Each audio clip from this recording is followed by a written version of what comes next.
Moja kwa moja tunaanzia kule kusini mwa Tanzania. Kikosi cha Mfalme Onyika na mnyama mkali wa mwituni, timu ya Simba Sports Club imeweza kuichapa Namungo FC The Southern Killers. Kilikuwa ni kichapo cha mabao 3-1 jana Jumapili jioni, na kupunguza wigo wa alama na vinara wa ligi kuu NBC Tanzania Bara, timu ya wananchi Young Africans, katika mchezo ambao ulichezwa katika dimba la Majaliwa pale Ruangwa mkoani Lindi. Simba sasa inafikisha jumla ya alama 42, ikiwa ni 5 tu pungufu ya wananchi Young Africans ambayo itakutana nayo katika dabi ya Kariakoo Mei 3 mwaka huu.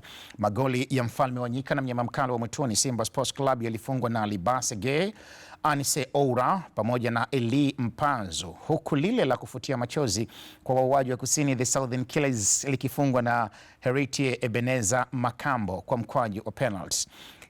Libase Gay anafikisha jumla ya magoli 4 kwenye ligi kuu NBC Tanzania Bara mpaka sasa, huku Oura na Mpanzu wanafikisha jumla ya mabao 3 kila mmoja.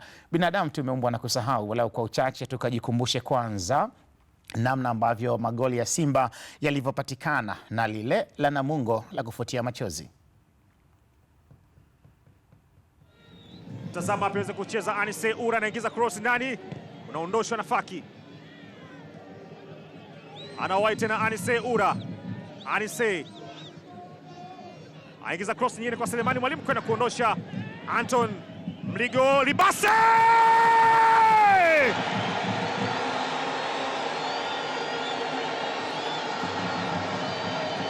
Hana kingine cha kufanya, yeye ni mmoja tu. Libase Gay, bao lake la 4 msimu huu. Kugusa nyenye tena kwenda kuondosha Oura. Anise Oura. Anise Oura!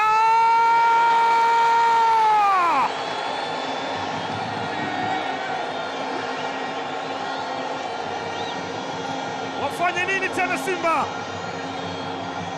Bao la pili la Anise Oura. Alipokea mpira akautazama, akatazama tena kipi aweza kufanya. Nyenye pitisha pasi pembeni kwa Rogers Gabriel, aingiza ile cross ndani. Penalty, wanapata penalty Namungo. Mpira ambao mwamuzi amepuliza filimbi yake, inaonekana kwamba ulimgonga Yusuf Kagoma kwenye mkono. Rogers Gabriel weka ile cross, mpira ambao ulidunda, lakini mwamuzi amepuliza. Sasa kwa tazama, wakati akijiandaa kuficha mkono Yusuf Kagoma, mpira ukaenda ukagonga.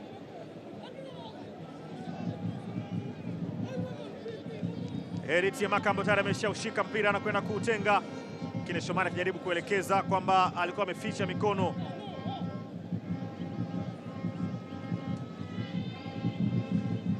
Filimbi imekwisha pulizwa na Heritier Makambo. Hajafunga bao msimu huu kwenye ligi kuu ya NBC akiwa na Namungo bado. Nafasi ameipata ni mkojo wa penalti dhidi ya Kasali. Makambovic. Heritier Makambo wanapata bao moja wauaji wa kusini.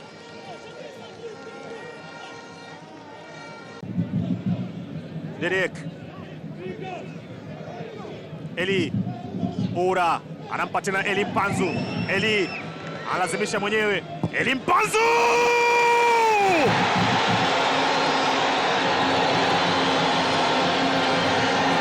ameilazimisha yeye mwenyewe. Eli Mpanzu na imepita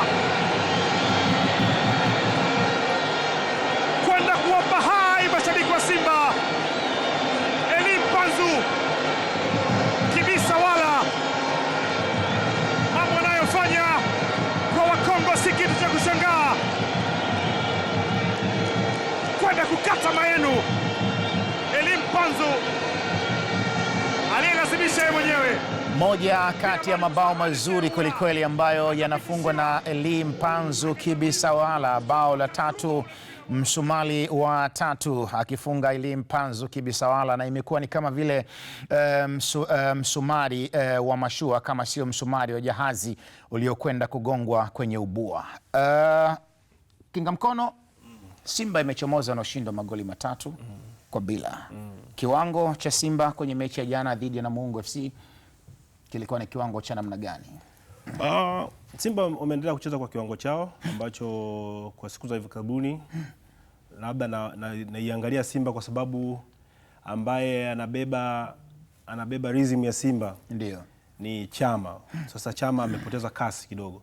Kwa hiyo muda mwingi Simba unawaona wanacheza pasi zao sana nyuma na wanakwenda taratibu sana. Wanafanya mashambulizi, wanapata matokeo, lakini ni timu ambayo inashambulia inatumia dakika 3-4 kufika golini kwa mpinzani. Wakati mwingine kwenye mechi za ushindani za kubwa hizo zinazokuja inaweza ikawa kwao changamoto, lakini kiuchezaji wanacheza vizuri kwa sababu wamejua watu wao ambao wameishika timu hawana kasi, kwa hiyo wameamua na wenyewe kupoza mchezo, wanakuja taratibu na kweli mbinu yao inawalipa zidi ya timu za namna hii ambazo wanakutana nazo, ambao wao Namungo waliamua kukaa nyuma lakini bado hawakuwa na ulinzi imara na wamefanya makosa mengi ya kiulinzi. Hata ukiangalia goli la kwanza lilofungwa, unaona Ribasi alibaki peke yake. Ndio. Mpira wakati unaokolewa umerudi, wako wachezaji 4 sehemu wamejikusanya, mabeki wa Namungo 4. Ribasi anakaa sehemu yuko peke yake, mpira unakuja unamkuta, anaunganisha, anafunga goli. Hata goli la pili anafunga Aura. Unaona katikati ya uwanja amechukua mpira, wamewapola, anakimbia, anapiga shuti, anakwenda anafunga goli. Yaani ni magoli ambayo Namungo hawakuwa kama hawakuwa mchezoni kiasi fulani. Kwa hiyo wakawapa Simba nafasi ya kutawala, wafanya wanachotaka. Umezungumza Namungo hawakuwa vyema mchezoni. Ngoja tusikie maoni ya kocha Michael Hiera kwa vile ni hisia mseto. Michael, performance wise ya Namungo kwenye mchezo wa jana dhidi ya Mfalme wa Nyika na mnyama mkali wa mwituni Simba Sports Club? Performance ambayo ilikuwa ya wastani, sio kwa kiwango kikubwa kwa sababu finali wao walipoteza mechi kwa magoli 3-1. Lakini kwenye kuperform utaangalia baadhi ya vitu ambavyo walijaribu kuvifanya katika kiwango ambacho wao walikuwa wanatakiwa kuperform dhidi ya Simba, lakini wakati mwingine pia hata mpango ambao mwalimu alikuwa anatamani kuwa nao kwenye mechi dhidi ya Simba unajaribu kuangalia jinsi ambavyo walifanya. Kuna kipindi ambacho unaona ilikuwa iko sawa, lakini kuna nyakati ambazo walizidiwa kwenye baadhi ya maamuzi kwa sababu ya daraja la wachezaji kutokea upande wa Simba, lakini pia ule ukubwa wa wachezaji wa Simba na makosa binafsi ambayo aliyafanya Namungo wenyewe kwenye baadhi ya maeneo, ikiwa ni pamoja na eneo la kuzuia. Ukiangalia magoli ambavyo yalipatikana, kwangu ni hasasa magoli mawili. Goli la kwanza hapo hasa kwenye magoli mawili, nadhani tuanze kutazama sasa namna ambavyo mabao yamefungwa, kisha kocha utatupitisha, utuambie pengine kosa lilikuwa wapi, kipi ambacho kilipaswa kufanyika na pengine hakijafanyika kwa utimilifu. Tuanzie goli la kwanza, namna ambavyo bao la kwanza limepatikana la Simba, alafu kocha utuambie hapa makosa yalikuwa wapi, ama tutamsifu tu mfungaji Libase Geye. Kabla ya goli la Libase kufungwa, ulikuwa unaona kuna matukio ambayo Simba alikuwa anafanya kwenye kuattempt shambulizi na lilikuwa ni shambulizi ambalo pattern ya kucheza ya Simba ilikuwa inatokea upande wa wide, upande wa kushoto, kwa maana ya kulia ambao Namungo alikuwa anauzuia. Lakini utaangalia wakati hilo shambulizi likiwa linatengenezwa, cross ya kwanza ambayo alipiga Anset Choura, wakati inapigwa cross, angalia usahihi wa kile ambacho alikifanya Namungo kwenye clearance ya ule mpira. Wamefanya clearance ambayo haikukamilika zaidi ya mara moja. Unaona cross ya kwanza ambayo ilipigwa ilifanywa clearance, mpira ukawa bado hujatoka na Jigwe ndo aliongeza kama anataka kutoa nje, lakini Anset akawai. Mpira wa pili pia ambao unapigwa kwenye eneo la ndani, Hamisi Faki Mgunya pia anataka kufanya clearance hii ambayo inaonekana hapa. Bado pia ilikuwa clearance ambayo ilikuwa imekamilika. Wakati kwenye kudefend, ukishaona tayari kuna pressure kubwa ambayo mnapelekewa kwenye lango lenu, unatakiwa kutoa mpira katika hali ambayo utajua kwamba hapa tupo salama. Lakini ilikuwa ni kosa kwa sababu wao clearance yao ilikuwa haijakamilika kwa 100% kwamba tumeutoa mpira kwenye ile eneo. Na kitu kingine ambacho kinaweza kikawa kama kinakuwa temdi kama kosa ni kwamba wakati wanafanya clearance walikuwa wanarudisha mpira upande ambao mashambulizi yalikuwa yametengenezwa. Yaani mpira wa kwanza kwenye cross ya kwanza ilipigwa upande wa kushoto. Clearance ya kwanza ambayo ilikuwa imefanywa ilirudi tena upande ule ule ambao cross ilikuwa imetokea. cross ya pili pia inapigwa bado clearance nyingine inarudi tena upande ule ule. Sasa kwa nini ilikuwa ni kosa? Kwa sababu wakati wanafanya ile clearance walikuwa wanarudisha mpira sehemu ambayo iko active. Yaani sio sehemu ambayo iko, umeona upande ulivyokuwa. Timu ilikuwa imeegemea upande wa juu. Kwa hiyo kurudisha mpira kwenye ule upande maana yake ni kwamba unawapa tena kushambulia.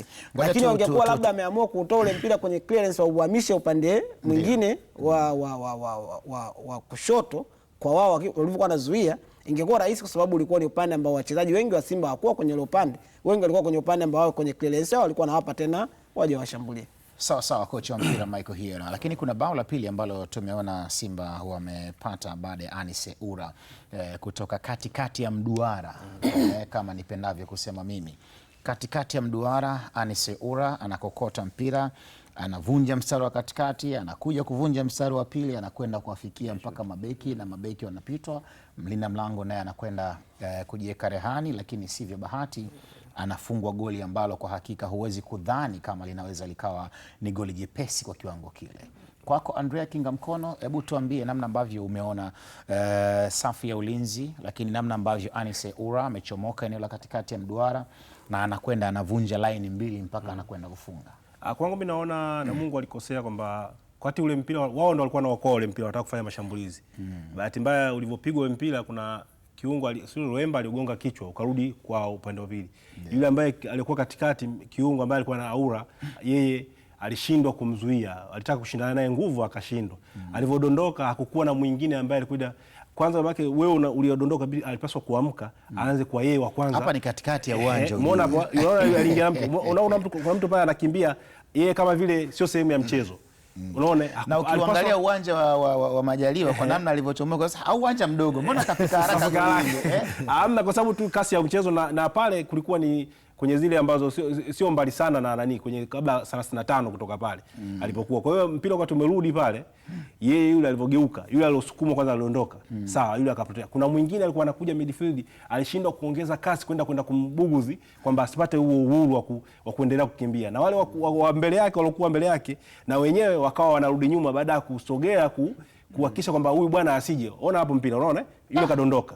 Unaona kuna wale katikati yule anashindwa kwenda kumkimbilia, kwenda kumcheza. Kwa hiyo yani ni goli ambalo yani la uzembe, kwa sababu paka wa nyuma wanapokuja kushtuka huyu ashafika kwenye 18 yetu, tuanze kumzuia, anapata nafasi anapiga shuti na wao wenyewe ndio wamemzuia kipa wao asione. Kwa hiyo ni uzembe wa kiuchezaji, kukosa ile kupambana, kwa sababu kwa timu nyingine kwenye mpira sio lazima ukawini mpira. Kamtindikishe yule bwana asipate nafasi ya kujiandaa vizuri na yani muonyeshe kwamba bwana hii sio rahisi kiasi hivyo. Mtu anapita katikati ya uwanja, unajua katikati ya uwanja ni sehemu ambayo ukimwacha mtu apite katikati ya uwanja unajiwekea matatizo sana, kwa sababu yeye analitazama goli.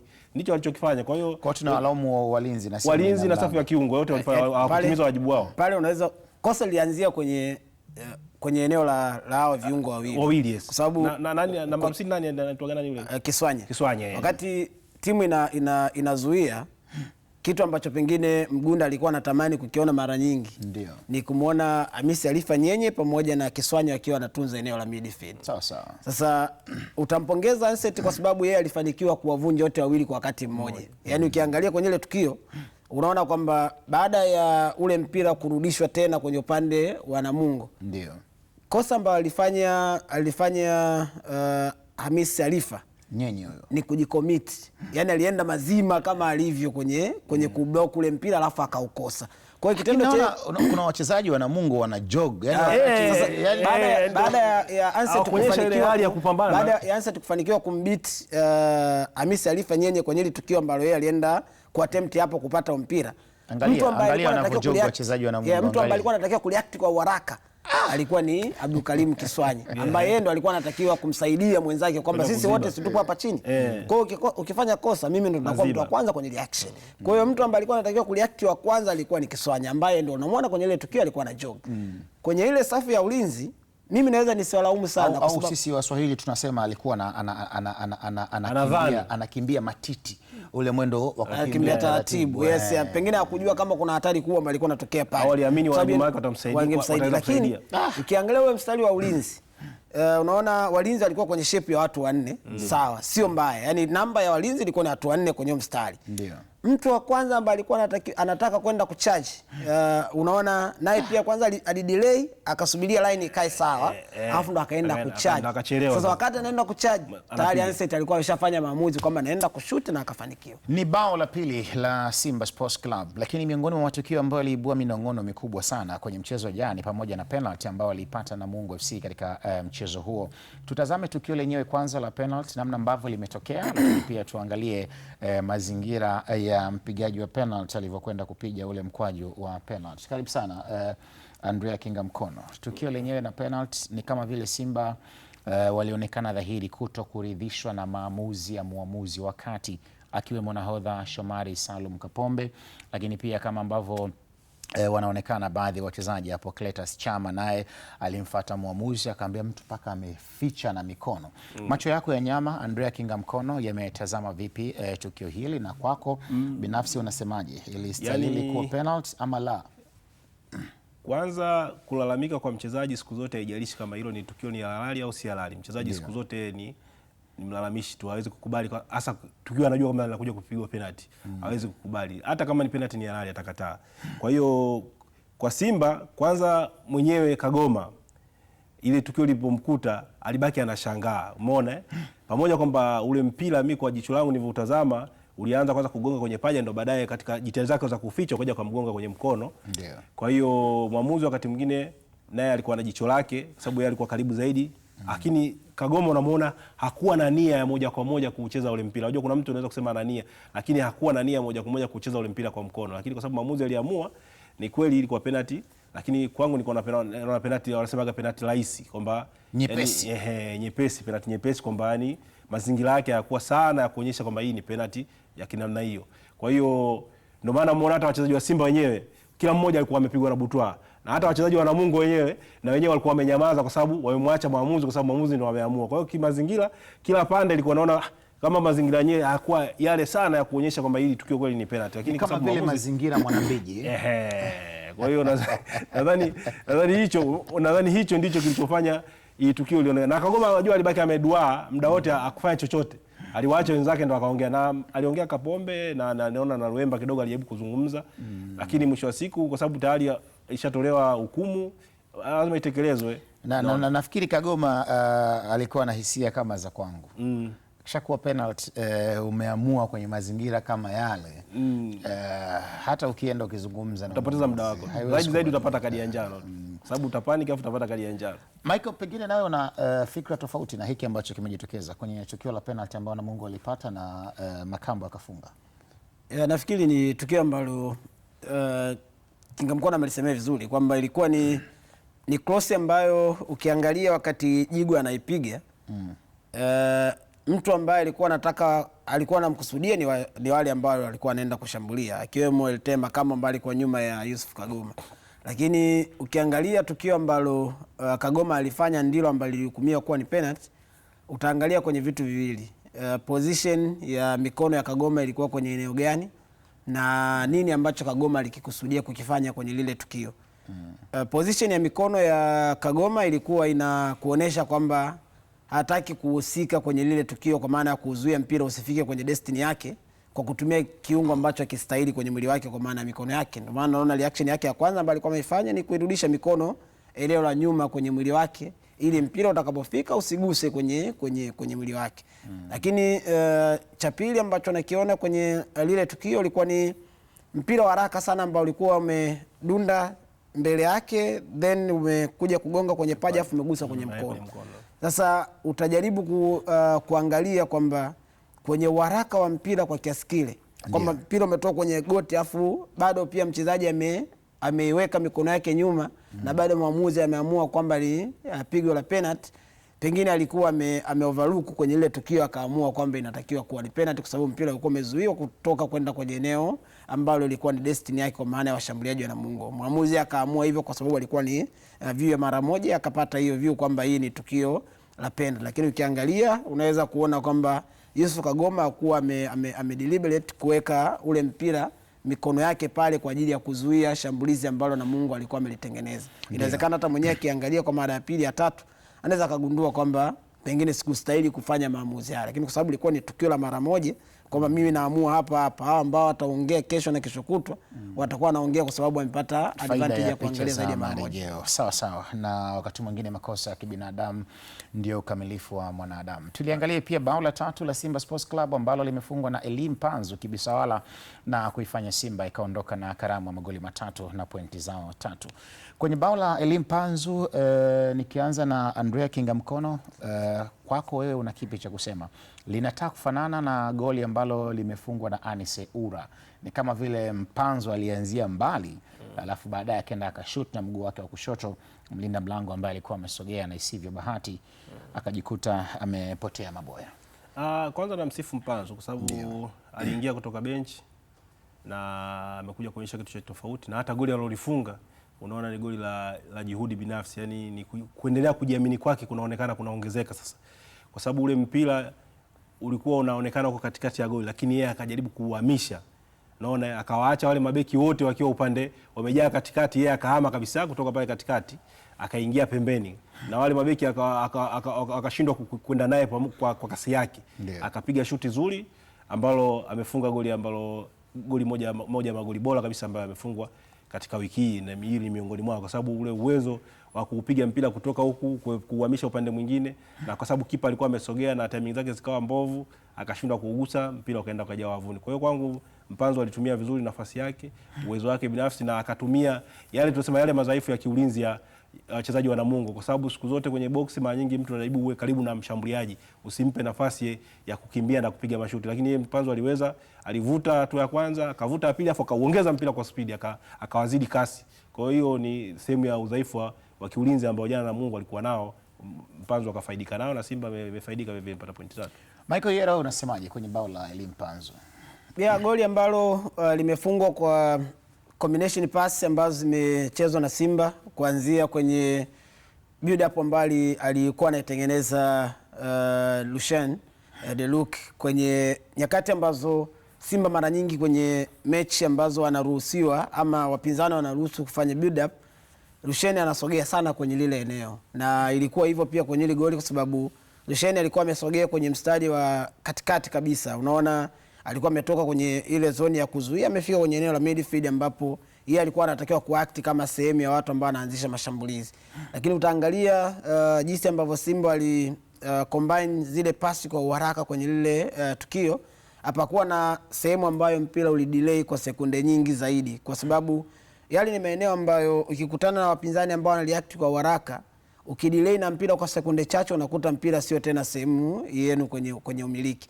Lakini walichokifanya wao ni kuona wanawezaje kutengeneza uhatari kwenye mazingira kama yale kwa kuunganisha pasi za haraka zaidi ambazo zilienda kukamilishwa na tukio la Elim Panzu, kwa sababu alitumia faida ya kiuchezaji ambayo yupo nayo. Moja kati ya faida ambayo Elim Panzu yuko nayo ni pamoja na speed.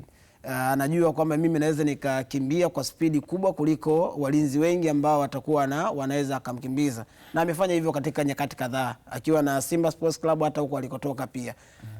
Kwenye lile tukio unaangalia touch ambayo alifanya ambayo ilivuruga kabisa mpango wa Namungo kwenye kuzuia. Ndio. Ilikuwa ni katika nyakati ambazo alikuwa ameona kwamba space iko wapi ambayo mimi naweza nikaupeleka mpira ikawa rahisi kwangu kuweza kumanage.